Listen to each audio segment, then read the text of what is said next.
শোনো, যতবার তোমরা এরকম করেছো ততবার তোমরা হ্যারাসমেন্ট হয়েছো। আজকে শুনেলেন, আমি একটা উদাহরণ আপনাদেরকে দিয়ে দিই।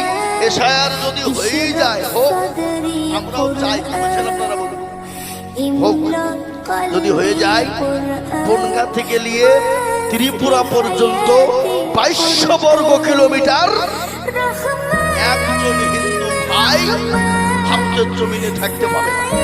যদি বলেন কেন, আমাদের ডকুমেন্টস নেই, ডকুমেন্টস নেই। এই যে আমাদের দেশের শুভেন্দু বাবু, কাঠির শুভেন্দু বাবু, কদিন আগে মুসলমানদের হয়ে একেবারে নমাজ পড়া টুপি লাগিয়ে ইফতার করা, সেহরি খাওয়া, 3 বাটি গরুর গোছ খাওয়া, খাইয়ে বলছে মুসলমান পাতা উল্টি দিয়ে